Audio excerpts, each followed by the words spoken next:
नमस्कार, स्वागत है आपका स्वस्थ किसान में। आपके साथ मैं हूं अंचल सिंह। दोस्तों, क्या कभी आपने सोचा है कि हमारी आंखें जो हैं वो हमारे शरीर का हालचाल बता देती हैं, लेकिन कहा भी जाता है ना, out of sight out of mind, यानी कि आप नजर से हटे नहीं कि दिमाग से भी हट गए, है ना। यदि बात करें नजरों की, तो जब तक हम देख पाते हैं तब तक तो सब कुछ ठीक लगता है, लेकिन जब दिखने में कुछ दिक्कत होती है तो हम डॉक्टर के पास जाते हैं। वैसे भी इन दिनों पूरे भारत में नेत्रदान पखवाड़ा मनाया जा रहा है, जिसका मकसद लोगों को अपनी आंखों के प्रति जागरूक करना है और नेत्रदान, जिसके बारे में कई तरह की भ्रांतियां हैं, उसे भी दूर करना है। आज हम समझने की कोशिश करेंगे आंखों का लाल हो जाना, सूजन, भारीपन, चुभन, रात में नजर ना आना और प्रेसबायोपिया, मोतियाबिंद जैसी बहुत सारी समस्याओं को हम समझने की कोशिश करेंगे अपने एक्सपर्ट से। विषय है नेत्रदान पखवाड़ा, दृष्टि दोष, ताकि आंखें आपकी सलामत रहें। जी हाँ, आज इसी विषय पर हम बात करेंगे। एक बार फिर से आपको विषय बता दें, अगर आपने विषय नहीं ध्यान से सुना, नेत्रदान पखवाड़ा, दृष्टि दोष, ताकि आपकी आंखें रहें सलामत। जी, अगर आपकी कोई समस्या है, कुछ पूछना चाहते हैं, तो आप हमें फ़ोन कर सकते हैं। हमारे 2 टोल फ्री नंबर हैं, 1800-113060 और दूसरा नंबर है 1800-113061। टोल फ्री है, यानी इन पर आपका कोई शुल्क नहीं लगेगा। आपकी सभी समस्याओं का यहाँ पर समाधान मिलेगा और आपकी समस्याओं के समाधान के लिए हमारे साथ स्टूडियो मौजूद हैं 2 मशहूर नेत्र रोग विशेषज्ञ। आप हैं डॉक्टर प्रोफेसर जीवन तितियाल, आप एम्स दिल्ली में डॉक्टर RP सेंटर में नेत्र रोग के प्रमुख हैं और आप आंखों की आम समस्याओं के अलावा मोतियाबिंद और कॉर्निया सर्जरी पर भी प्रकाश डालेंगे। स्वागत है आपका बहुत बहुत कार्यक्रम में। और हमारे दूसरे एक्सपर्ट हैं डॉक्टर शिखा गुप्ता, आप भी एम्स के डॉक्टर RP सेंटर में असिस्टेंट प्रोफेसर हैं, जिनसे हम समझने की कोशिश करेंगे ग्लूकोमा क्या है और ये किस तरह से धीरे धीरे आंखों की रोशनी छीन लेता है। बहुत बहुत स्वागत है आपका भी डॉक्टर शिखा। तो चलिए बातचीत की शुरुआत करते हैं। और जैसा कि हमने आंखों के बारे में बात की, कुदरत का ये नायाब तोहफा है, तो आइए देखते हैं इससे जुड़ी हमारी आज की ये रिपोर्ट।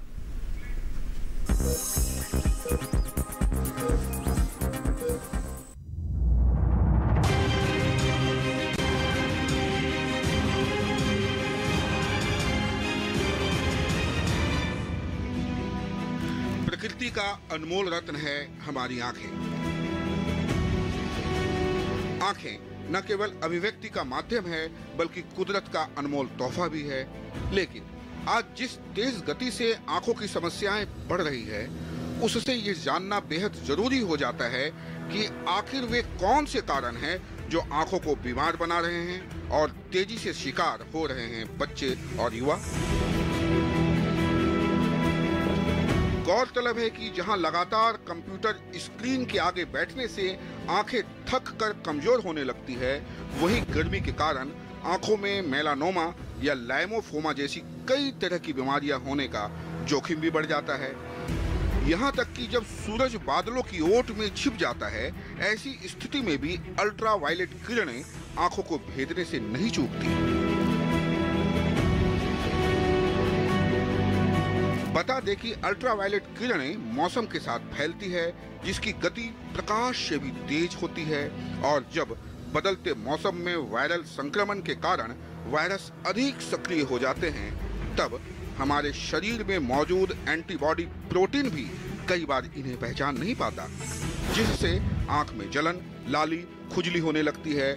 यदि इसमें लापरवाही बरती जाए तो यह समस्या गंभीर भी हो सकती है। विशेषज्ञों के अनुसार गर्मी के मौसम में डिहाइड्रेशन से आपकी आंखों में लुब्रिकेशन की कमी आ सकती है, जिससे जीरो ऑप्थल्मिया यानी सूखी आंखें जैसी बीमारी की आशंका रहती है। इसलिए जरूरी है प्रतिदिन कम से कम 2 लीटर पानी पिएं, ताकि आंखों की त्वचा को डिहाइड्रेशन से बचाया जा सके। यदि बच्चों की बात की जाए तो वे बार बार आंखों पर हाथ लगाते हैं, जिससे आंखों में संक्रमण होने से कंजक्टिवाइटिस की समस्या हो सकती है। हालांकि कंजक्टिवाइटिस की समस्या वायरल से भी हो सकती है और बैक्टीरियल से भी, जिसकी शुरुआत होती है खांसी और जुकाम से, और फिर यही इन्फेक्शन आंखों पर भी प्रभाव डालता है। आंख की पलकों में इन्फेक्शन से सूजन हो जाती है, जिसे आंख की फुंसी कहते हैं।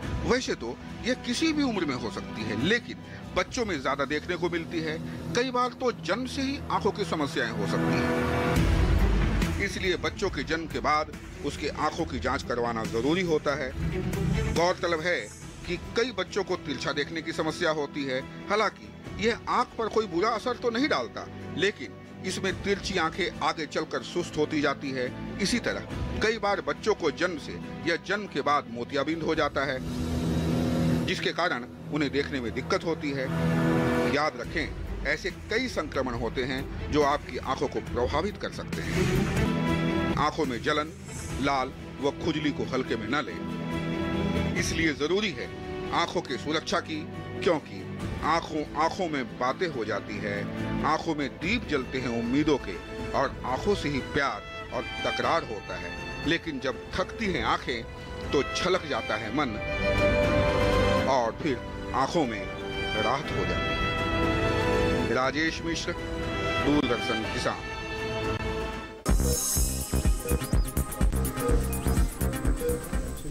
मिक्स।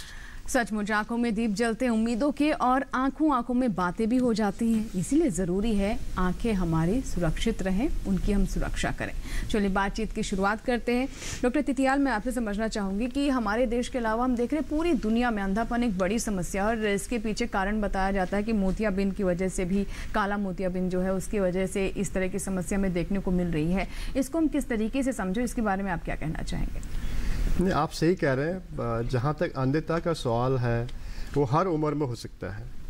आप देखेंगे, हम एक इसकी समस्या देखेंगे जो हमारे बुज़ुर्ग लोग हैं, उसमें 3 या 4 मुख्य कारण हो सकते हैं। जैसे उसमें मोतियाबिंद है, हमारे देश में नहीं, पूरे वर्ल्ड में मोतियाबिंद सबसे ज़्यादा जो है लोगों को दृष्टि दोष कराता है। फॉर्चुनेटली उसका इलाज हो सकता है, उसके बाद नज़र वापस आ सकती है जी। और जो है काला मोतिया हो सकता है इस उम्र में, उससे भी नज़र आपकी जा सकती है। आप जानते हैं कि हमारे देश में डायबिटीज़ बहुत मात्रा में फैल रहा है, और डायबिटीज़ के कारण जो है पीछे पर्दा खराब हो जाता है, तो डायबिटिक ब्लाइंडनेस भी बढ़ते जा रही है जी।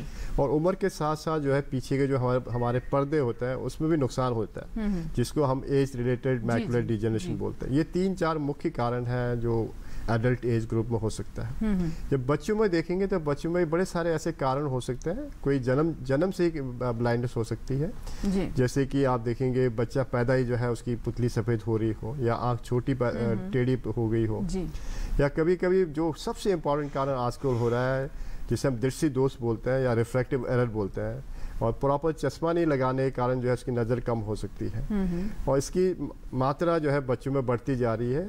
जैसे हमारा रहन सहन और जो पढ़ने की जो आजकल जो समस्या हो गई है ऑनलाइन, उससे भी नंबर जो है जल्दी जल्दी बच्चों में बढ़ रहा है जी। एडल्ट जो एज ग्रुप होता है जिसमें लोग काम में जाते हैं, उसमें इंजरीज हो सकते हैं। जहाँ पर आप काम करते हैं वहाँ पर चोट लग सकती है। हमारे देश में एक मेजर समस्या है फेस्टिवल जो हम मनाते हैं, उससे भी बहुत सारे इंजरीज हो जाते हैं।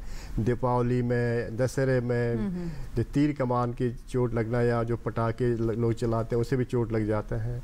जो हमारे देश में पान चबाने का जो एक बहुत रिवाज है, उसमें जो चूना पैकेट होता है उससे भी आंखों में जो है चूना जा सकता है, उससे भी अंधता हो जाती है। तो बड़े सारे ऐसे कारण हैं जिसको हम जो है बचा सकते हैं, उस कारण को समझें तो बिल्कुल, तो उसके बारे में ध्यान देना बहुत ज़रूरी है। और जो उम्र के साथ हो जाती है उसका निवारण भी हमें करना चाहिए, जिससे कि जो समस्या आपको अपने को हो रही है, आपको परिवार को हो रही है, या पूरे जो इकोनॉमी में जो फ़र्क पड़ता है उसका हम सुधार कर सकते हैं। जी बिल्कुल। और कुछ तो आपने ऐसी बातें बताई हैं जिसके बारे में तो शायद हम गौर नहीं करते, या फिर हमें जानकारी ही नहीं होता कि इन वजहों के चलते भी हमें आंखों में समस्याएं हो सकती हैं। और यही हमारा मकसद भी है कि दर्शकों को हम समझाएं कि कैसे आप अपनी आंखों की सुरक्षा करें। डॉक्टर शिखा, मैं आपसे समझना चाहूँगी, क्योंकि हम देख रहे हैं कि हर दूसरा व्यक्ति चश्मे के साथ दिखाई देता है, और चश्मा लगाने की ज़रूरत अब बहुत ज़्यादा महसूस होने लगी है, और संख्या लोगों की बढ़ गई है। तो इसे किस तरह देखा जाए? क्या ये एक लाइफस्टाइल समस्या है, या फिर जिस तरीके का हमारा एक्सपोजर है, टेलीविज़न, मोबाइल स्क्रीन, कंप्यूटर, ये वजह है? आप बिल्कुल ठीक कह रहे हैं। चश्मे की जो प्रेवलेंस है, जो पहले अगर हम कंपेयर करें पूरे विश्व भर में, ना सिर्फ भारत में, जो पहले हम देखते थे उससे ऑलमोस्ट डबल हो गई है उसकी संख्या। और इसकी चश्मे की शुरुआत बचपन में ही हो जाती है, जो आजकल स्पेशली कोविड की वजह से जो बच्चों का भी पढ़ने का तरीका है उसमें काफ़ी बदलाव आया है। बच्चे आजकल मोबाइल पे या आईपैड पे ऐसे क्लासेस अटेंड कर रहे हैं, उनका खेलना बाहर बंद हो गया है क्योंकि घर में ही रहना सुरक्षित समझा जाता है। इसकी वजह से जितना पास का आप काम करेंगे, कम लाइट में करेंगे, बाहर नहीं निकलेंगे, ये सब बहुत इंपॉर्टेंट फैक्टर्स हैं जिससे आपका चश्मे का नंबर बढ़ सकता है। और अगर चश्मे के नंबर की शुरुआत बचपन में हो गई तो काफ़ी हद तक चांसेस हैं कि वो आपके बड़े होने तक वो चश्मे का नंबर धीरे धीरे बढ़ता रहेगा। और लेकिन सबसे ज़रूरी बात यह है कि बच्चों में पहचानना बहुत मुश्किल हो जाता है कि इनको नहीं दिख रहा। बच्चा कंप्लेन नहीं कर पाता बड़ों की तरह कि मुझे धुंधलापन आ रहा है। इसीलिए से हमारे देश में school eye screening programme start किए गए थे सरकार द्वारा, जिसमें हर साल बच्चों की आवश्यक जांच हुआ करती थी। तो अभी भी जो अभिभावक हैं, जो पेरेंट्स हैं, उनसे रिक्वेस्ट है कि अपने बच्चों का स्पेशली ड्यूरिंग दिस टाइम एक बार साल में ज़रूर नेत्र विशेषज्ञ के पास जाकर चश्मे की जांच ज़रूर करवाएं। और वैसे ही बड़ों में भी ज़्यादा लैपटॉप पे काम करना, वर्क फ्रॉम होम का जो कल्चर चल रहा है, बाहर ना निकल पाना, खुली हवा में, सूरज की रोशनी में, ये सब बहुत इंपॉर्टेंट फैक्टर्स हैं चश्मे के नंबर बढ़ने में। जी जी डॉक्टर शिखा, एक चीज़ और हम देखते हैं कि ख़ास तौर पर क्योंकि हमारे दर्शक ग्रामीण परिवेश से जुड़े हुए हैं, उनका सवाल है मेरा अगला, लेकिन उससे पहले कॉलर है जगदीश सैनी जिन्होंने MP से हमें कॉल किया है। बात कर लेते हैं। जगदीश जी, स्वागत है आपका, बताइए क्या सवाल है। जी, आंखों के गुहरे के बारे में सवाल है जी। जी, आंखों के बारे में क्या जानना चाहते हैं? हेलो, नमस्कार जी। जी नमस्कार। मैं जानकारी ये चाहता हूँ जी कि मेरे आंखों में गुहरी बार बार हो रही है। ये जो नीचे के साइड का भी, नीचे के साइड का भी, ऊपर के साइड, और दोनों आंखों में हो रही है जी। तो आपकी उम्र कितनी है? सर जी, मेरी उम्र है 40 वर्ष। हाँ, जो आप ये कह रहे हैं जो पलकों में गुमड़ी आ रही है, ये कभी कभी बड़े सारे ऐसे लोग होते हैं जिनमें ये बार बार होते रहते हैं। और शुरू में जब शुरुआत होती है तो काफ़ी पेनफुल होता है, लाली भी आ जाती है, पलकों में सूजन आ जाता है और धीरे धीरे गांठ बन जाती है। तो इसके लिए जो है, यदि आपको बार बार हो रहा है तो कुछ मुख्य कारण हो सकते हैं। एक तो हो सकता है कि आपको दृष्टि दोष हो या चश्मे का नंबर लगना हो। दूसरा हो सकता है कि आपको कोई और बीमारी हो, जैसे डायबिटीज़ है, उनमें ऐसे बीमारी ज़्यादातर बार बार होने के चांसेस रहते हैं। और तीसरा जो है, आपके पलकों में जो हमारे ग्लैंड्स होते हैं जिससे जो है तरल पदार्थ निकलता है, उसके छेद में ब्लॉकेज हो सकता है। तो पलकों का एग्जामिनेशन ज़रूरी है। यदि शुरुआती समय में आपको पेन और लाली और सूजन ज़्यादा है तो नॉर्मली हम लोग पेन किलर और एंटीबायोटिक कोर्स कराते हैं, उससे ये दब जाता है। और यदि गांठ बढ़ जाती तो कभी कभी उसको जो है ऑपरेशन से चीरा डाल के भी निकालना पड़ सकता है। तो मैं चाहूँगा कि अपना एक जो है ब्लड का प्रोफाइल करा लीजिए, स्पेशली डायबिटीज़ या आपका जो लिपिड प्रोफाइल है उसको चेक करा लीजिए, और एक अपने चश्मे का नंबर चेक करा लीजिए। इससे आपको ज़रूर फ़ायदा मिलेगा। जी बिल्कुल। तो जगदीश जी, ये थी आपके लिए सलाह। बढ़ते हैं आगे। और जो मेरा अगला सवाल था डॉक्टर शिखा से। डॉक्टर शिखा, क्योंकि हमारे बहुत सारे दर्शक जो हैं वो ग्रामीण परिवेश से जुड़े हुए हैं, किसान हैं, और गांव में अक्सर हम देखते हैं कि आंखों का लाल हो जाना, सूजन, दर्द, इस तरह की समस्याओं को लेकर बातें सामने आती हैं। और जो घरेलू उपचार कर लिए जाते हैं, शहद हो गया, सूरमा हो गया, कई बार हम देखते हैं कहते हैं प्याज का रस डालें आंखों में, उससे ठीक हो जाएगा। तो ये कितना सही है? गुलाब जल वगैरह का भी इस्तेमाल करते हैं, और क्या इनसे नुकसान हो सकता है और किस हद तक का नुकसान हो सकता है? बिल्कुल ठीक। ग्रामीणों में ये समस्याएं ज़्यादा देखी जाती हैं। इसके बहुत मुख्य कारण हैं। एक तो पहले चूल्हा बहुत चलता था गांव में, अब तो फिर भी LPG गैस आ गई है, और धूप में ज़्यादातर काम करना, बाहर काम करना, जिसके डायरेक्ट सूरज की रोशनी से आंखों में दिक्कत हो सकती है। तो आंखों को अपना प्रोटेक्ट करके रखना है। बाहर भी जाएं तो धूप वाले चश्मे लगाए जा सकते हैं। घर में भी अगर कोयला वाला चूल्हा अभी भी चल रहा है तब भी आंखों को प्रोटेक्टिव वियर पहनकर हम काम कर सकते हैं। अगर हमें कोई दिक्कत हो जाए तो ये प्याज का रस और काजल वगैरह ये बिल्कुल फ़ायदेमंद नहीं है, नुकसान ज़रूर पहुंचा सकते हैं, क्योंकि उनका pH हमारी आंखों से नहीं मिलता। तो कई बार केमिकल इंजरी की तरह से भी ये प्रेजेंट करते हैं, जो कि काफ़ी मुश्किल हो जाता है संभालना। तो ये हमें नहीं करना चाहिए। और गुलाब जल फिर भी ठीक है जो आप डाल सकते हैं, फिर भी मैं आपसे रिक्वेस्ट करूँगी कि कभी भी कोई दिक्कत हो तो नेत्र विशेषज्ञ की राय में ही कोई ड्रॉप का इस्तेमाल करना बेहतर रहता है। आँखों की रोशनी बहुत हमारे लिए कीमती है और हम लापरवाही नहीं कर सकते इसको देखने के लिए। और आमतौर पे हम लोग ग्लोकोमा की फील्ड में बहुत देखते हैं कि केमिस्ट से अगर हम सीधा दवाई लेते हैं तो स्टेरॉइड बहुत कॉमनली दे दिया जाता है और वो हमारी आंखों में काफ़ी नुकसान पहुंचा देता है। बच्चों में स्पेशली हम देखते हैं कि 1/3 बच्चे अंधेपन का शिकार हो जाते हैं कॉन्टिन्यूसली उस स्टेरॉइड को यूज़ हमें पता नहीं होता कब बंद करनी है, उसकी ज़रूरत है भी कि नहीं, और एक बार शीशी घर में आ गई तो हर बीमारी में हर कोई वही ड्रॉप इस्तेमाल करता है। ये बिल्कुल भी रिकमेंडेड नहीं है, इससे उल्टा नुकसान ज़्यादा हो सकता है। तो नेत्र विशेषज्ञ की राय के बिना आँखों में कुछ इस्तेमाल करना हम सुझाव नहीं देंगे। बिल्कुल, जैसे आपने यहाँ पर बताया कि घरेलू उपचार इस तरह के ना करें, इससे नुकसान और ज़्यादा हो सकता है। बेहतर ये है कि आप डॉक्टर के पास जाएँ।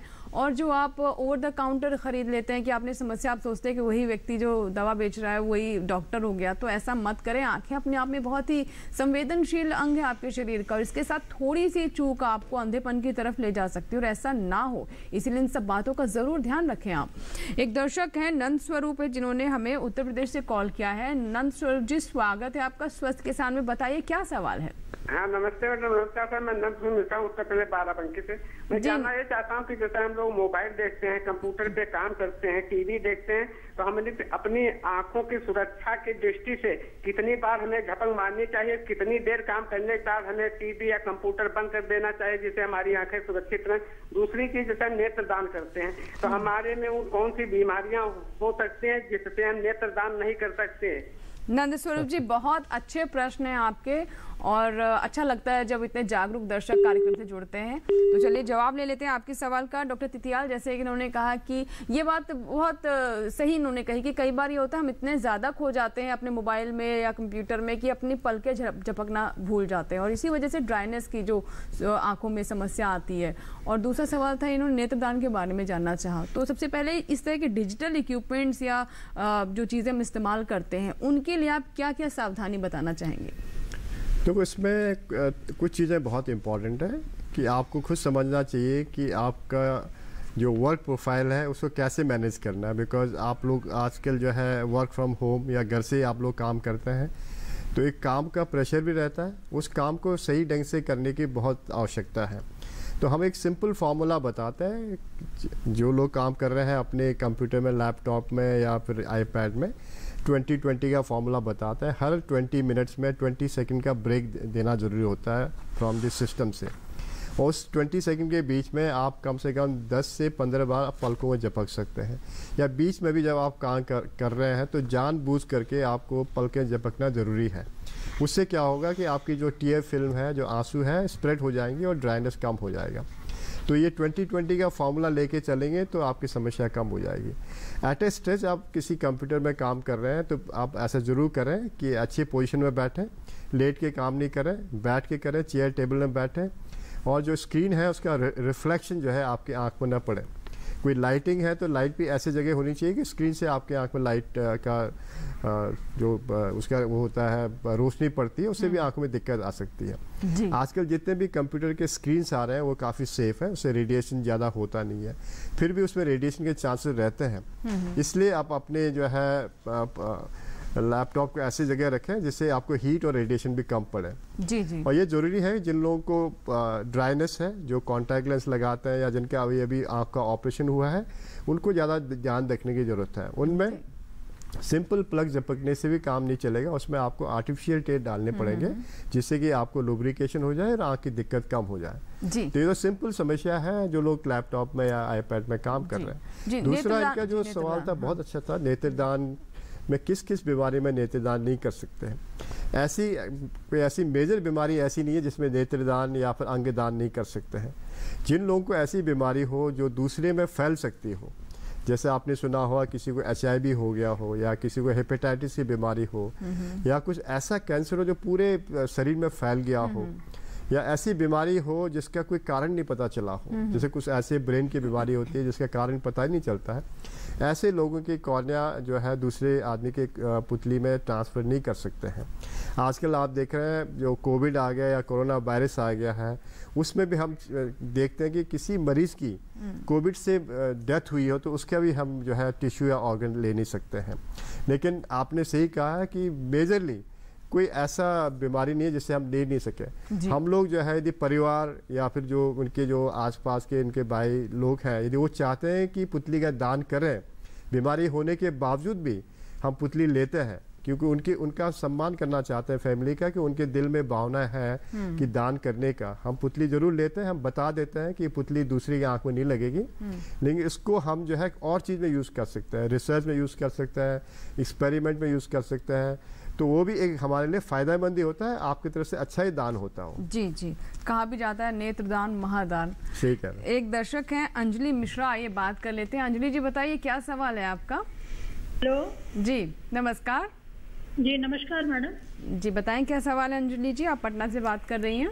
हाँ मैम, मेरा सवाल ये है कि कोविड के बाद से मैम मेरे आंखों की जो रोशनी है वो बहुत तेजी से धुंधली होती जा रही है और आंखों में बहुत ज्यादा जलन और पानी बहुत ज्यादा गिरने लगता है, सिर में बहुत ज्यादा दर्द रहता है जी, और पावर भी थोड़ा पहले से मैंने अभी रिसेंटली चेक कराया था तो वो बढ़ा हुआ आ रहा है।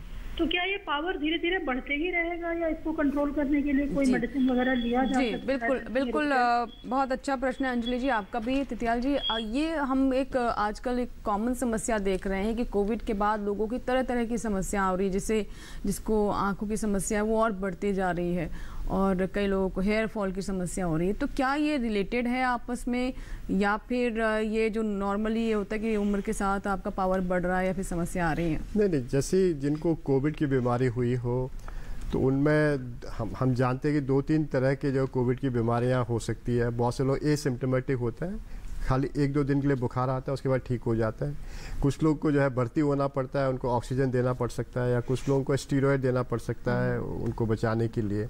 उन सब के साथ कुछ ना कुछ बीमारियां अटैच हो सकती है। नॉर्मली जो देखा जाए, जैसे आप पूछ रहे हैं कि जिनको कोविड के बाद बिल्कुल ठीक हो गए हैं, तो हमने देखा है कि बहुत से लोगों का, जैसे डॉक्टर शिखा ने भी बताया, कि चश्मे का नंबर चेंज होने के चांसेस रहते हैं, क्योंकि कभी कभी आपकी जो सरफेस है उसमें ड्राइनेस हो जाता है, कुछ लोगों को एलर्जी हो जाती है, आंखों में क्रॉनिक इन्फ्लेमेशन रहता है। हमने देखा है कि करीब करीब 10 से 30% लोगों को आंख में लाली हो जाती है, जिसे हम कंजंक्टिवाइटिस कहते हैं। उसके कारण भी असर रहता है, कभी कभी रिकरेंट जो है बार बार लाली भी आ सकती है।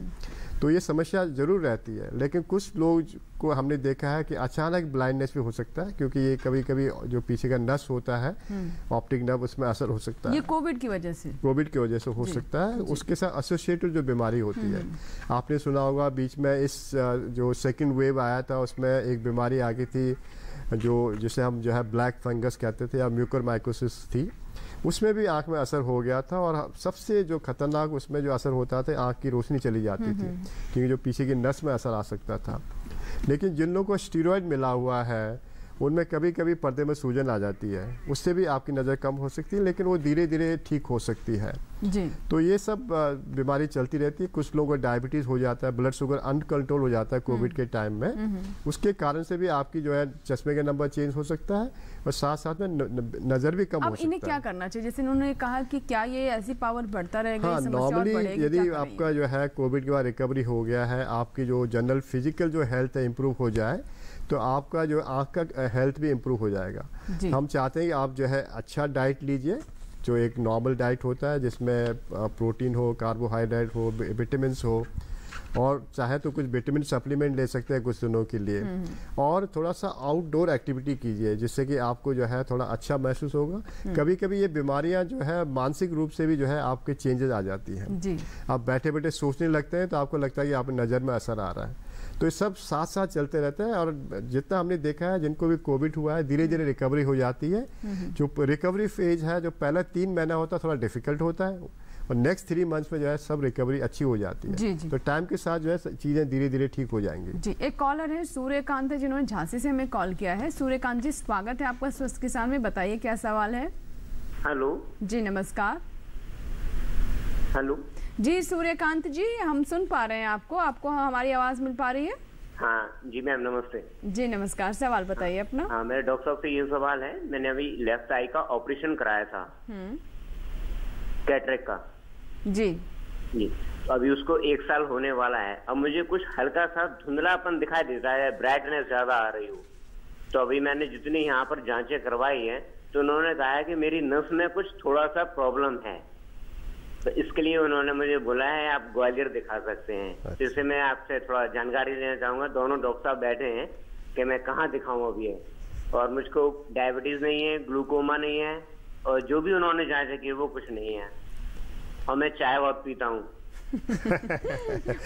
चाय पीना अच्छी बात है, और हम इंडिया में जो है सबसे लोग ज़्यादा चाय ही पीते हैं, और बाकी चीज़ें पीने थोड़ा खतरनाक हो सकता है। जैसे आप पूछ रहे हैं कि आपके एक आंख में मोतियाबिंद का ऑपरेशन 1 साल पहले हुआ था, तो मैं समझता हूँ कि जब ऑपरेशन हुआ होगा उसके बाद आपको अच्छा दिखाई दे रहा था, अब जाके धीरे धीरे आपकी नज़र कम हो रही है। तो आपकी उम्र कितनी है? आप हमारे साथ बने हुए सूर्यकांत जी? अच्छा, कट गया, कोई बात नहीं, आज वो बाद में सुन लेंगे जी। क्योंकि मोतियाबिंद के ऑपरेशन के बाद कुछ चीज़ें हो सकती है जिसके कारण से नज़र थोड़ी थोड़ी कम हो सकती है।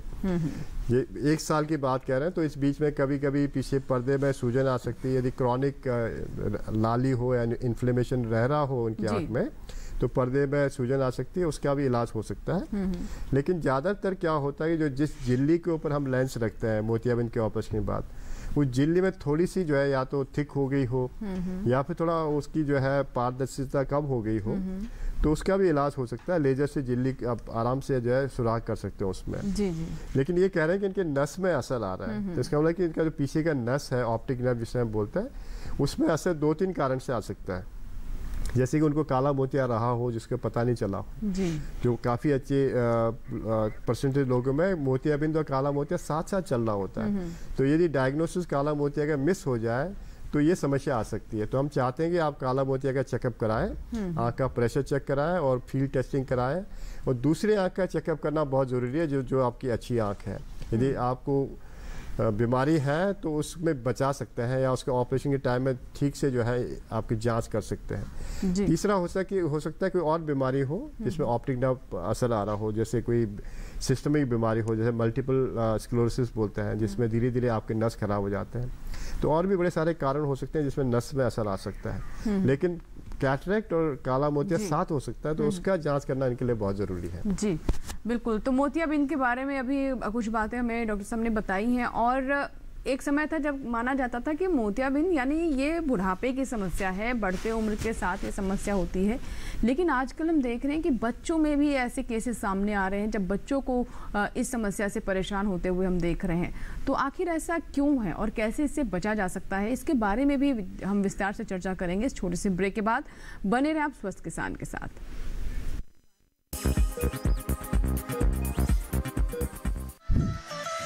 खुशहाल होंगे खेत, पशु रहेंगे स्वस्थ, सरकारी स्कीम का होगा लाभ, जब एक्सपर्ट्स का मिलेगा साथ, आपके सवाल विशेषज्ञों के जवाब, सिर्फ एक फोन कॉल की दूरी पर। देखिए किसानों का अपना प्रोग्राम हेलो किसान, सोमवार से शुक्रवार शाम 6 बजे से सिर्फ दूरदर्शन किसान पर।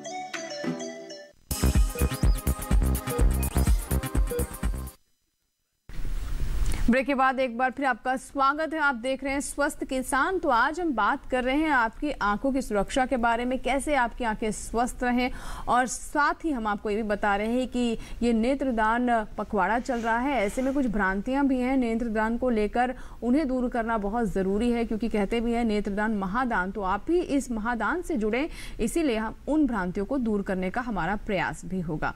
बढ़ते आगे, डॉक्टर शिखा, जैसे कि मैंने ब्रेक से पहले कहा कि मोतियाबिंद की जो समस्या है वो माना जाता था कि भाई बढ़ती उम्र के साथ, बुढ़ापे में 60 के बाद इस तरह की समस्याएं हो जाती हैं। लेकिन हम देख रहे हैं कि बहुत कम उम्र में, युवाओं में, यहाँ तक कि बच्चों में भी ये समस्या आजकल देखने को मिल रही है। इसे किस तरीके से समझे, क्या वजह हो सकती है इसके पीछे?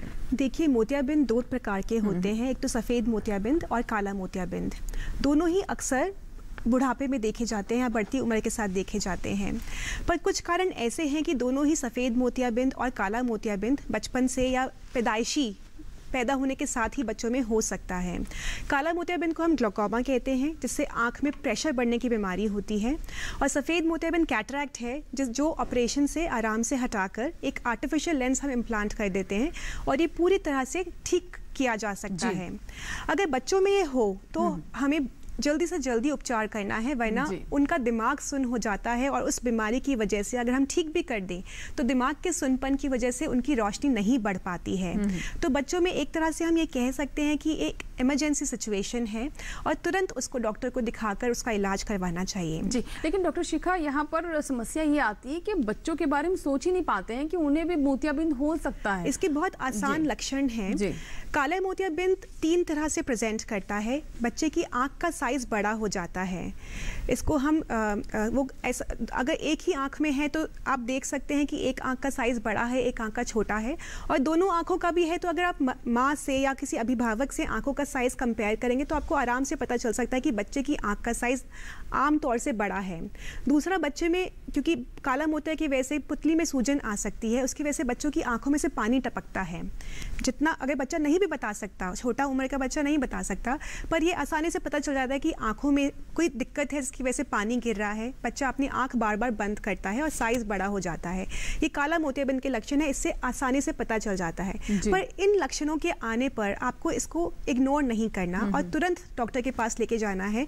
हमारी थोड़ी सी लापरवाही, थोड़ी देर से पहुंचना, कई बार 1 साल के बाद भी होता है, वो बच्चों के लिए परमानेंट डैमेज कर जाता है, क्योंकि ये नस को प्रभाव करता है और एक बार नस में प्रभाव पड़ गया तो उसका उपचार नहीं है फिर। और सफ़ेद मोतियाबिंद जो है उसमें आपको रोशनी में देखने में अलग तरह से रोशनी दिखाई देगी, सफ़ेदी दिखाई देगी आँख के अंदर। अगर दोनों आँखों में है तो दोनों आँखों की सफ़ेदी दिख सकती है, और अगर एक ही आँख में है तो दोनों आँखों में आप अंतर पहचान सकते हैं। और इसमें भी जल्दी ही उपचार करना चाहिए। इसके बहुत सारे कारण हो सकते हैं कि क्यों हुआ। कई बार मदर को प्रेगनेंसी के दौरान कोई इन्फेक्शन हो जाता है। और काला मोतियाबिंद भी ऐसा देखा गया है कि जो आपस में रिलेशन में शादी होती है, भाई बहन मतलब पास के रिश्तेदारों में शादी होती है, जिसको हम कंसैंगुइनस मैरिज कहते हैं, ये मुस्लिम कम्युनिटी में थोड़ी ज़्यादा देखी जाती है, तो उसमें काला मोतियाबिंद ज़्यादा होने का चांस रहता है।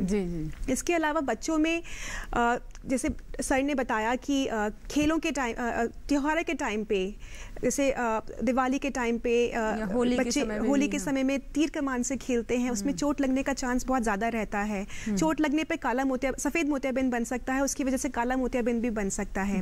तो बच्चों को इस तरह के खेल नहीं देने जिससे आंख में चोट लग सकती है। एक दर्शक हैं अमित कुमार हैं, जिन्होंने हमें उत्तर प्रदेश से कॉल किया है। अमित जी, स्वागत है आपका स्वस्थ किसान में। बताइए क्या सवाल है। हाँ नमस्कार बहन जी। जी नमस्कार जी, हम जानना चाहें कि आँख का पर्दा खराब है तो उसका कोई इलाज है हमको? जी डॉक्टर तिथियाल क्या बताना चाहेंगे? नहीं, देखो भैया, हर चीज़ का इलाज हो सकता है। जो आँख का पर्दा नॉर्मली जो आम भाषा में कहते हैं, तो पीछे का जो पर्दा होता है जिसे रेटिना कहते हैं, उसमें असर आ जाता है जी। यदि उसमें आपका पर्दा हिल गया है, जिसे हम डिटैचमेंट बोलते हैं, तो उसको हम दोबारा से चिपका सकते हैं और रोशनी दोबारा वापस आ सकती है। लेकिन इसमें आप देर करेंगे तो पर्दा धीरे धीरे सिकुड़ जाता है, तो फिर ऑपरेशन मुश्किल हो जाता है। दूसरा, आगे का पर्दा होता है जिसे हम आँख की आगे की पुतली बोलते हैं, जिसे कॉर्निया कहते हैं, उसका भी इलाज हो सकता है। उसमें सफ़ेदी आ गई हो आपको, या उसमें चोट लगी हो, या उसमें इन्फेक्शन हो गया हो, उसका भी आराम से इलाज कर सकते हैं। जैसे आपने सुना होगा, ये जो है हमारा जो है पखवाड़ा है नेत्रदान का, जो नेत्रदान करते हैं उससे हम आगे की जो पुतली की बीमारी है, कॉर्निया में जो सफ़ेदी आ जाती है, जो जिसके हम फूला पड़ना कहते हैं, उसका इलाज ट्रांसप्लांटेशन या ग्राफ्टिंग से कर सकते हैं। तो दोनों पर्दे के इलाज हो सकता है। आप निश्चित किसी अच्छे पास के सेंटर में जाइए जहाँ पर एक अच्छा ऑप्थेल्मोलॉजिस्ट या नेत्र विशेषज्ञ हो, उससे जांच कराइए और चेकअप कराइए। कोई दिक्कत हो तो आप जरूर हमारे जो है इंस्टीट्यूशन में आ सकते हैं जी। और डॉक्टर तिथियाल और डॉक्टर शिखा, जैसे कि हम देख रहे हैं मोतियाबिंद से जुड़े हुए कई प्रश्न आए हैं, तो एक हमारे पास ईमेल आया है, वो सवाल ले लेते हैं। ये मोहम्मद इस्लाम है, जिन्होंने गाजीपुर से हमें ये ईमेल किया है। इनकी उम्र 78 वर्ष है, मोतियाबिंद हो गया है, क्या इलाज केवल ऑपरेशन है? क्या दवा से इलाज नहीं हो सकता है मोतियाबिंद का? कुछ लोग ऑपरेशन से थोड़ा डरते हैं, मुझे लगता है इस वजह से जी। नहीं, चाहत सबको रहती है कि ऐसा ड्रॉप बन जाए जिससे शरीर के सारे बीमारियां दूर हो जाए, बट अनफॉर्चुनेटली भगवान ने वो जो है हमारे पास वो शिक्षा अभी दी नहीं है। तो जहाँ तक मोतियाबिंद है उसका इलाज जो है ऑपरेशन ही है, और ऑपरेशन आजकल इतना सुविधाजनक हो गया है कि आप जो है ऑपरेशन करा लेंगे, उसके बाद जो नज़र आपको वापस आएगी आप खुद जो है आश्चर्यचकित हो जाएंगे कि मैं इतने सालों से मोतियाबिंद के साथ क्यों पड़ा हुआ हूँ। क्योंकि जो नज़र होती है लेंस के जो लगा देता है कि आपको इतना साफ दिखने लगता है, ज़िंदगी आपकी बदल जाती है। बहुत से लोग मुझे कहते हैं कि डॉक्टर साहब आपने कमाल कर दिया, मैं तो 19 साल का जवान हो गया हूँ। तो ये आजकल के जो लेंसेज मिलते हैं जो कैटरेक्ट सर्जरी के बाद लगाते हैं, तो ये एक शरीर में एक ऐसी बीमारी है कैटरेक्ट जो बिल्कुल आपको जो है नॉर्मल से भी ज़्यादा अच्छा कर देती है, जो शरीर में किसी अंग में नहीं हो सकता। बिल्कुल। अच्छा, एक और ऐसे ही ईमेल है, ये मोतियाबिंद से जुड़ा हुआ है, तो मैं इसे भी अभी साथ के साथ ले लेती हूँ। फरीद अहमद है लखनऊ से, मोतियाबिंद का ऑपरेशन करा लेकिन उसके बाद से इन्हें करीब का देखने में समस्या होती है, तो ऐसा क्यों है, क्या करें? नहीं, ये सबके साथ हो सकता है, क्योंकि हमारे पास जो मोतिया निकालते हैं तो आंख में लेंस लगाते हैं। तो लेंस के आजकल आप जानते हैं कि लेंस में बड़े बड़े नए टेक्निक्स आ गए हैं। पुराने टाइप के जो लेंस थे केवल जो है एक ही डिस्टेंस में साफ दिखाते थे। तो जो भी हम लेंस लगाते हैं उस सब दूर का आपको साफ दिखाई देता है, पास के लिए चश्मा लगाना पड़ता है, जिससे जो है नॉर्मली इस एज में सब लगाते ही हैं। जैसे आपने सुना होगा शुरू में प्रेस बायोपिया बोलते हैं उसको। तो मोतियाबिंद निकालने के बाद भी जब पास की नज़र खराब हो सकती है, लेकिन आजकल ऐसे अच्छे लेंस आ गए हैं जो दूर का और पास का दोनों दिखा सकते हैं। तो उसे मल्टीफोकल लेंस कहते हैं। वो जो है लगाया होता तो आपको जो है दोनों दिखाई देता, लेकिन उन लेंसेज के साथ समस्या रहती है। तो जो आपको जो लेंस लगा है वो अच्छा लेंस है, पास के लिए अच्छा चश्मा बनवा लीजिए, उससे आपकी सारी दुविधाएं दूर हो जाएंगी। जी।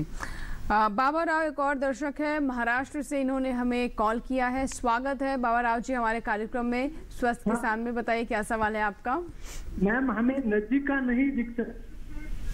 नजदीक का देखने में समस्या होती है आपको? हाँ। जी मैडम, हमें नजदीक का नहीं दिखाई दे रहा है, तो हमें गॉगल भी। हाँ मैम, एज पूछ लीजिए आपका।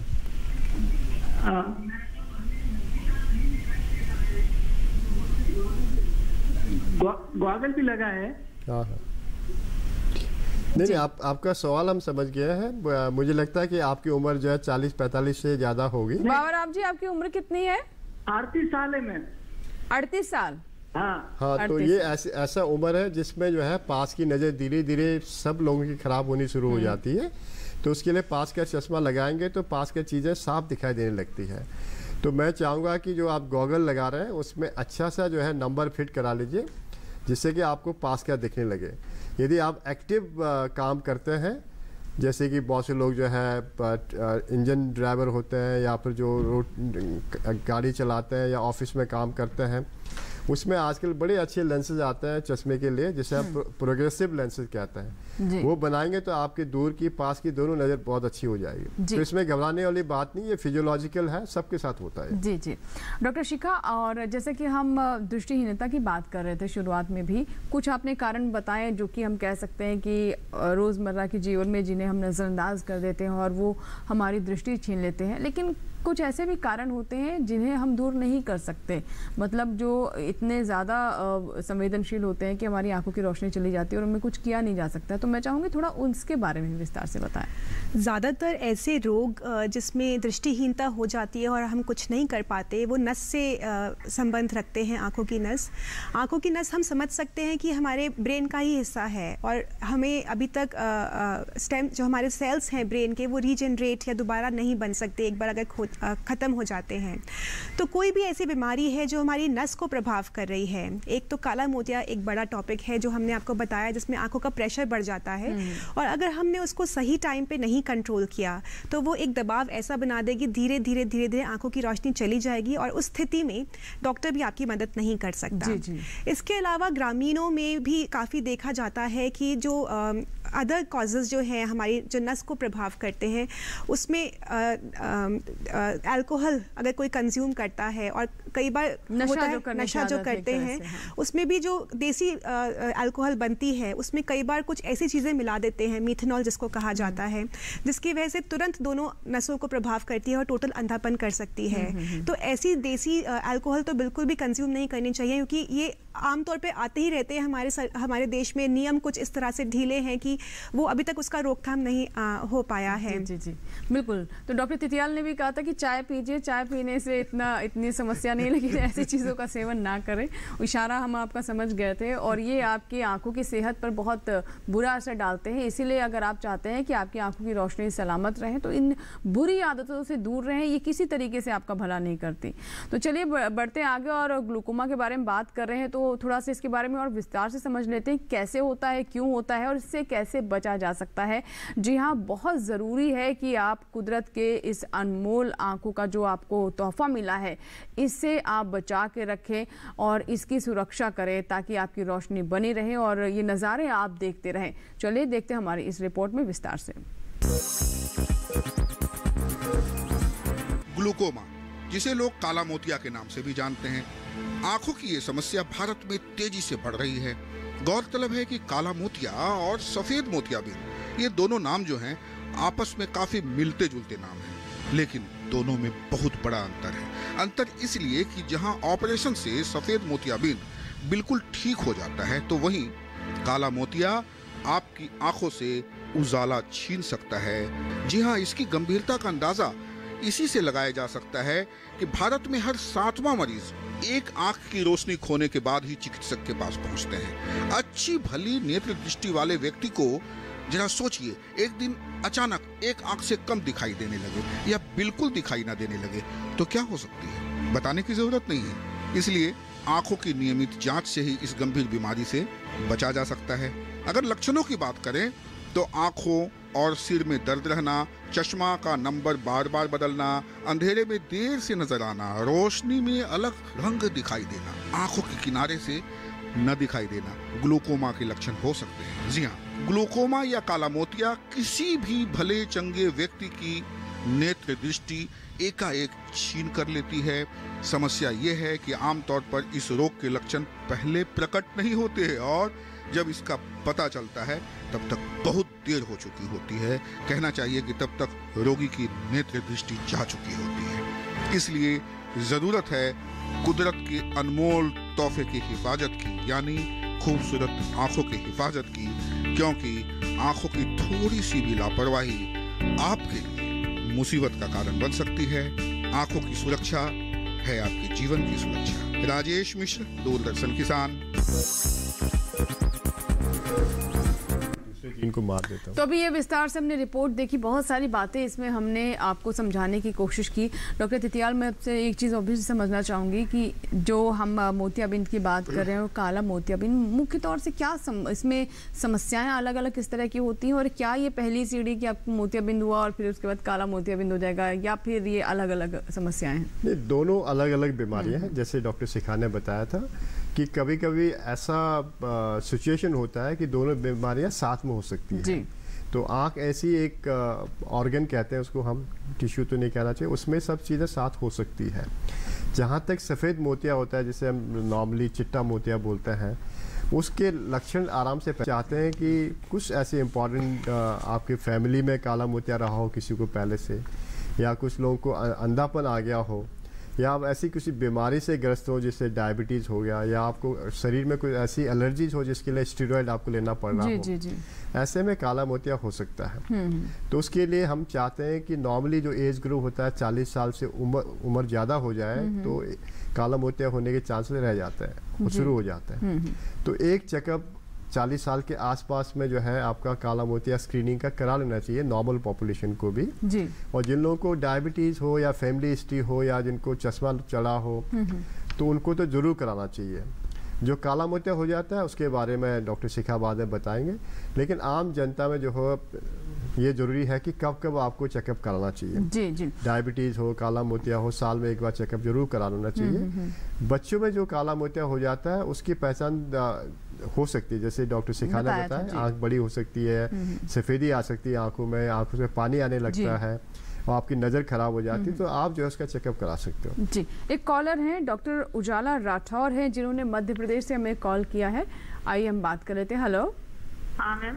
जी जी, बताइए क्या सवाल है? हाँ मैम, आंखों में आंसू आना, पढ़ते समय दर्द होना। जी, आंखों में दर्द महसूस करती हैं आप? हाँ मैम। जी, कितनी उम्र है आपकी? उम्र बताएंगे नहीं ना। क्या मैम? उम्र कितनी है आपकी उजाला जी? 21 साल है मैम। 21 साल? हाँ, काफी कम उम्र है, अभी तो ऐसी समस्या आ रही है। डॉक्टर साहब क्या बताना चाहेंगे? देखो, ये जो आप उजाला जी जो आप कह रहे हैं बहुत ही कॉमन सिम्टम्स है, हम सब लोगों को होता है जब भी आप काम करते हैं, पढ़ाई करते हैं। जैसे आजकल का एनवायरनमेंट हो गया, उसमें थोड़ा बहुत आंखों में खुजली होना, पानी आना चलता रहता है।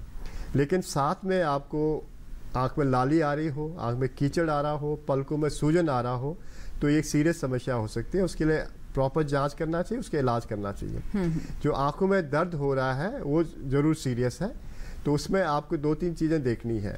हो सकता है कि आपकी जो आंखों में नंबर हो चश्मे का जिसमें उसका पता नहीं चला हो, तो चश्मे का नंबर फिट कराएंगे तो आंखों में दर्द कम हो सकता है। दूसरा हो सकता है कि जो आंखें आप बार बार यूज कर रहे हैं उनके जो है पास का दूर का अलाइनमेंट जो है ठीक से ना हो, तो जो अलाइनमेंट की कमी आती है, मसल में जो कमजोरी आ जाती है, तो उससे भी जो है जोर पड़ता है आंखों में, उससे भी आपके सर में दर्द हो सकता है और आंखों में दर्द हो सकता है। कभी कभी आंखों की समस्या के साथ साथ में जो आपके साइनसेस है, जो नाक के पास में या उसके आपके जो है गाल के पास में जो स्पेस होते हैं जिसे हम साइनस बोलते हैं, उसमें भी बीमारी हो सकती है। बहुत से लोगों को होता है, उसके कारण से भी सर में आंख में दर्द हो सकता है जी। तो एक यदि आपको लगातार ये बीमारी है तो जरूर एक अच्छा चेकअप कराइए जिससे इसका निदान हो सकता है जी। डॉक्टर शिखा, ग्लूकोमा के बारे में बात कर रहे थे तो एक सवाल और भी मेरे मन में आया कि ये किसी विशेष उम्र के पड़ाव पर होती है या फिर किसी भी उम्र में ये समस्या हो सकती है? जी, आमतौर पर काला मोतिया बड़े उम्र के व्यक्तियों को, जैसे सर ने बताया अभी 40 साल के ऊपर, हमें एक बार तो ज़रूर अपने नेत्र विशेषज्ञ को कंसल्ट करना चाहिए, साल में एक बार, हर साल। और स्पेशली कुछ ऐसी सिचुएशंस हैं जहाँ पे हम हाई रिस्क हैं, इसको हम अपॉर्चुनिस्टिक स्क्रीनिंग भी कहते हैं, कि अगर आपके घर में ऑलरेडी हिस्ट्री है, आपके माता पिता में काला मोतिया है, तो आपको तो ज़रूर हर साल अपना चेकअप करवाना चाहिए। इसके अलावा अगर आपका नंबर माइनस में ज़्यादा है या प्लस में भी अगर नंबर ज़्यादा है, तो इन दोनों ही सिचुएशन में आपको काला मोतिया होने के चांसेस ज़्यादा रहते हैं। अगर आप किसी तरह का स्टेरॉइड ले रहे हैं या आपको कभी चोट लगी है आँख में, तो तब भी आपको काला मोतिया हो सकता है।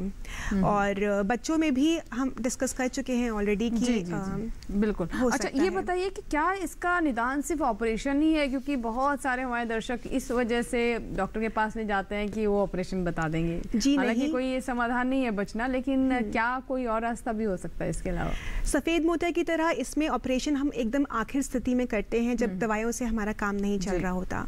तो हमारे 80% से 90% पेशेंट्स सिर्फ दवाइयों से काम चल जाता है। बच्चों में स्थिति अलग होती है जिसमें हमें ऑपरेशन ज़रूर करना पड़ता है, पर बड़ों में 80 to 90% लोगों में हमें ज़रूरत नहीं पड़ती है ऑपरेशन की। और एक दवाई, कभी 2 दवाई, जैसे जैसे हम देखते जाएंगे, आपको रूटीन फॉलोअप करना है हमारे साथ। वो आपको अगर काला मोतिया है तो ज़िंदगी भर आपको अपने नेत्र विशेषज्ञ के साथ फॉलोअप रखना है, क्योंकि ऐसा नहीं है कि आपको आज डायग्नोज हुआ है और आपने दवाई शुरू की है और 6 महीने के बाद आप दवाई डालते रहेंगे तो ठीक रहेगा। बार बार फ्लक्चुएट भी कर सकता है। तो ये ज़िंदगी भर का फॉलोअप है, और कितनी दवाई डालनी है, कब डालनी है, चेंज करनी है कि नहीं, एलर्जी भी हो सकती है दवाइयों से, तो उसके लिए आपको कांटेक्ट में रहना है। बिल्कुल। एक कॉलर है बिपिन चौधरी जिन्होंने हमें फ़ोन किया है, आइए बात कर लेते हैं। बिपिन जी, स्वागत है आपका, मथुरा उत्तर प्रदेश से आपने हमें कॉल किया है। स्वागत है स्वस्थ किसान में, बताइए क्या सवाल है? हमारा ये था। हेलो हेलो जी, बताइए सवाल अपना बताएं। हमारा सवाल ये है कि रोशनी तेज करने के लिए कौन से उपाय करने चाहिए? डॉक्टर साहब समझ पाएंगे सवाल? एक बार फिर से सवाल दोहराइए विपिन जी। हमारा सवाल ये है, आंखों की रोशनी कैसे तेज करें? आंखों की रोशनी कैसे तेज करें? चलिए, ये भी सवाल बहुत जरूरी था, क्योंकि हम लगातार यही डिस्कस कर रहे हैं कि रोशनी कम हो रही है तो हम क्या करें। लेकिन सही बात है, आंखों के स्वास्थ्य के लिए, यानी हमारी रोशनी बरकरार रहे, इसके लिए क्या करें? क्या हमें अपने खान पान पर विशेष ध्यान देने की जरूरत है, या फिर कुछ और आप बताना चाहें, लाइफस्टाइल चेंजेस? हाँ, मेरे ख्याल से सभी के दिल में रहता है कि रोशनी जैसे जैसे उम्र बढ़ती जाती है रोशनी भी धीरे धीरे कम होती चली जाती है, क्योंकि आपके जो आँख के जो लेयर्स हैं जो आपको रोशनी दिलाते हैं उसमें भी असर पड़ जाता है। लेकिन हम चाहते हैं कि यदि आपका जो है रूटीन डाइट खान पान सही रहे तो उससे भी आँख में उसकी सुरक्षा रहती है। जैसे मैंने कहा था विटामिन ज़रूर लेनी चाहिए, और हम कहते हैं कि जो ग्रीन वेजिटेबल्स या हरी सब्जियां हैं वो खानी चाहिए, जिससे कि आपको जो है इनफ मात्रा में विटामिन ए मिले। और साथ में जो है ये ज़रूरी है कि आँख की सुरक्षा रखें। यदि आपको चश्मे का नंबर है तो चश्मा ज़रूर बनवाइए, और चश्मे का भी ख्याल करना ज़रूरी है, आँख का नहीं चश्मे का भी ख्याल करना ज़रूरी है, क्योंकि चश्मे भी जो है दाग आ सकता है, उसमें स्क्रैचेस आ सकते हैं, फ्रेम टेढ़ा मेढ़ा हो सकता है। तो चश्मा भी ठीक करेंगे तो आपकी नज़र थोड़ी साफ हो जाएगी जी। यदि आप रात में गाड़ी चलाते हैं इसमें आपको लाइट लगती है तो एंटी ग्लेयर लगा सकते हैं चश्मे, उससे भी आपकी नज़र बढ़ सकती है। कभी कभी हम देखते हैं कि कुछ ऐसे फिल्टर लगाते हैं जिससे भी नज़र बढ़ जाती है या कंट्रास्ट बढ़ जाती है। जो लोग रात में काम करते हैं उसको येलो फिल्टर ग्लास लगाएंगे तो उनकी कंट्रास्ट बढ़ जाती है। लेकिन सबसे इम्पॉर्टेंट ये है कि आपको कोई भी दुविधा हो तो चेकअप कराइए, कोई बीमारी हो रही है तो उसकी रोकथाम कर सकते हैं जी, वो सबसे इम्पॉर्टेंट है। और मैं चाहता हूँ कि फिजिकल एक्टिविटी बहुत इम्पॉर्टेंट है। दूसरा, अपना खाना पीना नॉर्मल रखेंगे और जो है अपने स्वास्थ्य का ध्यान रखेंगे तो ऑटोमेटिकली आपकी नज़र जो है साफ हो जाएगी जी। चश्मे का सवाल एक दर्शक का भी है, ईमेल आया है, धीरज बांका है झारखंड से। इनका कहना है कि इन्हें माइनस का चश्मा लगा हुआ है, नज़दीक से देखने में प्रॉब्लम होती है लेकिन जब चश्मा हटा देते हैं तो उन्हें अच्छा दिखने लगता है। क्या बताना चाहेंगे जी? नहीं, ये तो सबके साथ होता है, और जो भी मायोप्स होते हैं जिनका माइनस नंबर लगा होता है, जब वो 30 साल से कम के होते हैं या 40 साल से कम के होते हैं तो उनकी दूर की दृष्टि के लिए माइनस नंबर चाहिए होता है, लेकिन पास की नज़र तब भी वो देख सकते हैं। जैसे आप 38 या 40 साल के होने शुरू हो जाएंगे तो पास की जो है नज़र धीरे धीरे कम हो जाती है। उसके लिए हमें जो है अलग से जो है लेंस लगाना पड़ता है, वो प्लस लेंसेज होते हैं जी। तो इसमें क्या है, यदि आप -2 या -3 लगा रहे हैं तो चश्मा हटा देंगे तो ऑटोमेटिकली जो है आपका नंबर जो है नियर के लिए सेट हो जाता है। तो ये नियर आपको पास का साफ दिखाई देने लगता है। तो बहुत से लोग जो आप देखेंगे कि चश्मा हटा करके पास का काम करते हैं जी। यदि आपको चश्मा हटाने में दुविधा आ रही है तो फिर आपको जो है बाईफोकल या फिर मल्टीफोकल चश्मा बनवाना पड़ेगा जी। एक कॉलर है मोहम्मद हुसैन जिन्होंने कश्मीर से मैं कॉल किया है। हुसैन साहब स्वागत है आपका, बताइए क्या सवाल है? मतलब मुझे आंखों के सामने कभी कभार धुंधला दिखाई देता है जी, धुंधलापन छा जाता है कभी कभी। उम्र कितनी है आपकी हुसैन साहब? 40 साल। नहीं, इसके भी जैसे हमने अभी आप पिछले दर्शक को समझाया था, बड़े सारे कारण हो सकते हैं आँख में अचानक धुंधला आ जाना।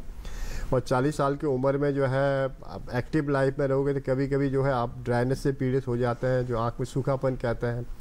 उसमें यदि आप लंबा एक्सपोजर हो जाए तो टीयर फिल्म जो है टूट जाती है, तो नज़र एकदम से जो है आपका कम हो सकता है। फिर थोड़ी देर आप ब्लिंक करेंगे या आँख बंद करेंगे तो नज़र साफ़ हो सकती है आपकी।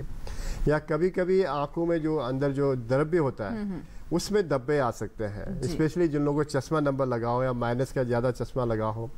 जो काले धब्बे कभी कभी हिलते रहते हैं, कभी कभी मच्छर की तरह घूमते रहते हैं, उससे भी बहुत से लोगों को दुविधा आ सकती है।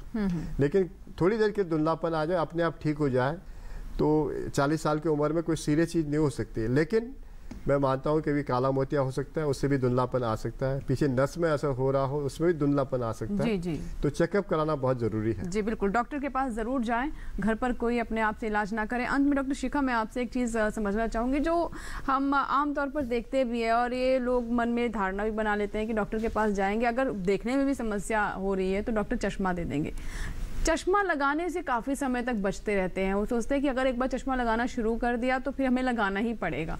तो इसके बारे में थोड़ा सा बताएं कि इससे क्या समस्या और ज़्यादा बढ़ जाती है, जो लोग इसे इग्नोर करते रहते हैं, नज़रअंदाज करते रहते हैं? जी नहीं, ऐसा नहीं है, बल्कि अगर आप चश्मा नहीं लगाएंगे तब ऐसा हो सकता है कि आपका नंबर चेंज हो जाए और बढ़ जाए, पर चश्मा लगाने के बाद तो स्टेबिलिटी आती है। अब ये आपके ऊपर निर्भर करता है कि आप खुद खूबसूरत दिखना चाहते हैं चश्मा ना लगाकर, या दुनिया खूबसूरत को देखना चाहते हैं साफ दिखकर। तो वो आपकी चॉइस है, डॉक्टर तो रिकमेंड कर सकता है, पर साफ दुनिया को स्पष्ट देखोगे, साफ देखोगे तो जीने का मज़ा अलग ही है। और आजकल तो ऐसे भी लोग हैं जिनको चश्मा नहीं लगा हुआ और वो कहते हैं कि हमें प्लेन नंबर का फ्रेम दे दो, क्योंकि इतने स्टाइलिश फ्रेम्स आए हुए हैं मार्केट में। तो आप लगा के देखिए, अगर आपको डॉक्टर ने रिकमेंड किया है, क्या पता आपके ऊपर ज़्यादा अच्छा लगे और आपको कॉम्प्लीमेंट्स मिले।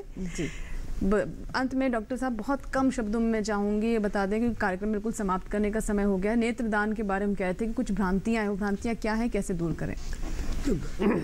आई थिंक नेत्रदान के जो भ्रांतियाँ हैं उसमें सबसे ज़्यादा तो ये है कि हमारी जो आँखें कोई हमारे जो रिलेटिव की मृत्यु होगी उसकी आंखें निकाल दें तो उनका जो पूरा चेहरा खराब लगेगा। तो एक तो ये है। दूसरा ये सोचते हैं बहुत से लोगों की, जैसे हिंदू में हम बोलते हैं कि आपका पुनर्जन्म हो सकता है, तो हो सकता है कि आप ब्लाइंड पैदा हो। तो ये दो भ्रांतियां हैं जो बिल्कुल ही गलत है मेरे हिसाब से। और तीसरा ये है कि जब पुतली निकालते हैं तो ब्लड आएगा उससे, तो बहुत ख़राब लगेगा। तो हमारी जो नई टेक्निक्स हैं उसमें खाली पुतली निकालते हैं, पूरी आँख नहीं निकालते हैं आजकल। तो आँख की डिसफिगरमेंट या ख़राब लगना नहीं होता है, उसके ऊपर से एक आई कैप या कॉन्टैक्ट लेंस लगा देते हैं जो बिल्कुल नॉर्मल दिखाई दे रहा होता है। तो शरीर बिल्कुल जो है बिल्कुल ठीक लगता है, उसमें कोई दुविधा नहीं आती है। दूसरी सबसे इम्पोर्टेंट भ्रांति ये है कि जो आँख दान देता है उसका क्या यूज़ होगा, किस आदमी में लगेगा, उस आदमी को हम मिल पाएंगे नहीं मिल पाएंगे, उसको रोशनी आई होगी नहीं आई होगी, या जिनको हम ट्रांसप्लांट करते हैं उनमें भी भ्रांति है। वो सोचते हैं कि किसी और की आंख लगी तो मेरे साथ क्या होगा। तो ये बड़े सारे समस्या हैं, उसके साइंटिफिक कोई ऐसा मेजर कारण नहीं है कि उससे कोई दुविधा किसी को हो। इनफैक्ट जब भी अब किसी का पुतली हम लेते हैं दूसरे को लगाते हैं तो उससे जो है मानसिक रूप से या शारीरिक रूप से कोई कष्ट नहीं होता है। इनफैक्ट जो कॉर्नियल ग्राफ्टिंग करता है उसके ग्राफ्ट रिजेक्शन शरीर में सबसे कम होता है। इसका सक्सेस रेट जो है पूरे बॉडी में सबसे ज़्यादा है और लंबे समय तक आपकी जो है दृष्टि रह सकती है और आप दुनिया देख सकते हैं। बिल्कुल, आपने तो दुनिया देखी लेकिन आपके बाद भी कोई आपकी आंखों से दुनिया देखता रहे, इससे अच्छी बात क्या होगी। आप भले इस दुनिया में ना रहे लेकिन उसके बाद भी आपकी आंखें दुनिया में हैं और वो नज़ारे देख रही हैं। इसीलिए हम एक बार फिर से कहेंगे कि नेत्रदान को लेकर जो भ्रांतियाँ हैं उन्हें अपने मन में ना पालें और बढ़ चढ़ कर नेत्रदान करें। उम्मीद करते हैं कि दर्शक आपके द्वारा दी गई सलाहों से ज़रूर लाभान्वित हुए होंगे। बहुत बहुत शुक्रिया डॉक्टर तितियाल आपका भी, डॉक्टर शिखा आपका भी स्टूडियो में आए और आपने इतनी महत्वपूर्ण जानकारियां हमारे दर्शकों के साथ साझा की और उन्हें उनके सवालों के जवाब भी दिए। इस बीच आपको बता दें कि पिछले सप्ताह हमारे पास बहुत सारे ईमेल आए, तो उन ईमेल्स के बारे में बता दें। भोपाल से नीतू चंदेल हैं जिन्होंने लिखा है कि उनकी माँ एक लंबे अरसे से माइग्रेन से ग्रसित हैं, इसकी मरीज़ हैं और क्या इससे जड़ से ख़त्म किया जा सकता है। कानपुर से एक और हमारी दर्शक है सरला वर्मा, जिनकी समस्या है कि उनकी माँ की ही समस्या है। उनका कहना है कि वो दवा लेती है तो पूरे शरीर में छाले पड़ जाते हैं, इस डर से वो बुखार में भी कोई दवा नहीं ले पाती। तो क्या इसका उपाय हो सकता है? दर्शकों, हमारी पूरी कोशिश रहेगी कि विशेषज्ञों के सामने आपकी समस्याओं को लेकर हाजिर हों, जिसकी सूचना आपको कार्यक्रम से 2 दिन पूर्व टेलीविजन के माध्यम से दे दी जाएगी। आप हमें पत्र लिख सकते हैं, ईमेल कर सकते हैं। हमारा पता नोट कर लें। हमारा पता है डीडी किसान, कमरा नंबर 7, दूसरी मंजिल, केंद्रीय कार्यक्रम निर्माण केंद्र, खेलगांव, दूरदर्शन, नई दिल्ली 110049। और अगर आप चाहें तो हमें ईमेल भी कर सकते हैं। ईमेल का तरीका बहुत ही आसान है, swasthkisan@gmail.com पर आप हमें ईमेल कर सकते हैं अपने सवाल या कोई सुझाव या फिर किसी विषय को आप चाहते हैं हम कार्यक्रम में शामिल करें तो भी आप हमें पत्र लिख सकते हैं, ईमेल कर सकते हैं। आज के लिए बस इतना ही। आप स्वस्थ रहें, मंगल रहें। अगले सप्ताह फिर आपसे मुलाकात होगी, लेकिन आप बने रहें दूरदर्शन किसान के साथ। नमस्कार।